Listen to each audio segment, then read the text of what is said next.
Yung hindi pa nga ako nagsasawa sa menu ng Lucky Bird, meron na naman silang bagong inilabas. At dahil catering is life, motherhood is lifer, and TikTok is lifest. Last week, I was just scrolling on my phone, tapos nakita ko meron silang salmon na kinilaw with chicken skin. Sobrang natakaw talaga ako mga kamari-chef kasi sabi ko, ang ganda ng idea. So, we decided na i-advance na yung Father's Day celebration kasi busy na ako nung dami kong luto. So, lahat ng nasa bago nilang menu sinubukan namin. So, may chicken skin, shrimp pasta, yung pesto chicken pasta, at yung dalawang flavor ng oyster, pampano, salmon, crispy pata, and of course, the salmon kinilaw with chicken skin. Na talagang kasawaan sa crispy pata. Ang galing ng pagkakagawa nila. Tapos yung sauce nila, yung toyo, ang sarap talaga. Na-curious kami dito sa salmon bago nila. May twill pa siya, oh, ang ganda. Ang lakas maka-fine dining. Tapos yung salmon, nakapatong siya sa bed ng mashed potato. So, yung mashed potato nila, sobrang creamy. And then, merong asim nitong, I don't know if this is marinara sauce or bell pepper sauce. Pero maasim siya. And bumagay siya, na-kill niya yung lansa ng salmon. Sobrang sarap. Honest feedback ha, no matter how fancy the salmon is, tinalo nitong pampano, oh my goodness. Nakita nyo ba kung gaano ka-firm yung pampano? Ayan, no, nahirapan yung tinidor ko kunin siya. Tapos, nung paghugot ko, isang tipak ng meat. Tapos, wala siyang kalansa-lansa. Ang simple ng luto pero ang galing ng chef kasi alam mong technical siya. Sa dami ng niluluto nila, kapag ka napabayaan mo kasi yung pampano, magiging flaky yan eh, tapos magda-dry out. So this one is really juicy and it surprised us. 1 million over 10 yung pampano. Tapos ito na, you know naman my feelings about oyster. So ito naman is truffle bacon oyster na sobrang sarap. Totoong truffle yung ginamit niya, kitang-kita ko. Tapos yung isa pang oyster na nilabas nila is quattro formaggi or yung apat na cheese, 4 cheese na truffle.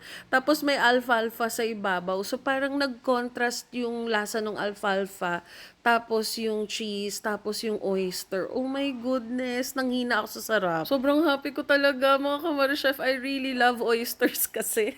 Ito namang shrimp pasta nila, ang lalaki nung hipon. Tapos, parang maputla siya. So, iisipin mo matabang.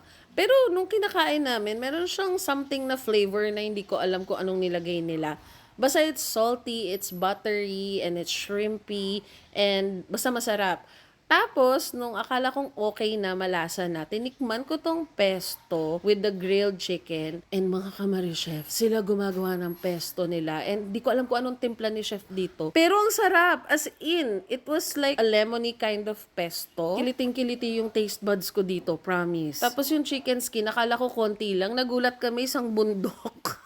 Wala namang kakaiba dun sa chicken skin. Kaya lang, umorder kami kasi yung, ito na, mga kamari-chef, yung kinilaw na salmon with chicken skin. Diba ang kilaw or ceviche, may cassava chips siya doon sa yung tanige, 'di ba? Yun yung normal na kinilaw. So dahil ang dami nung serving nung salmon kinilaw, we added more chicken skin. Kasi yung chicken skin yung ginagamit namin pang sandok doon sa salmon.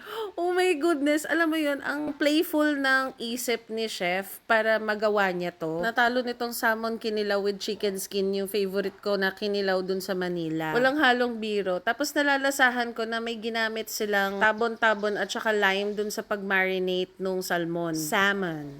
Baka mabash na naman ako sa pag-pronounce. So anyway, ayun nga, sarap na sarap ako. Ganyan siya kainin. So just imagine the saltiness of the chicken skin, the fatty taste, and the buttery taste of the salmon, and the vinegar. Oh my goodness! It's so delicious. Ay, natatakaw na naman ako sa sarili kong video.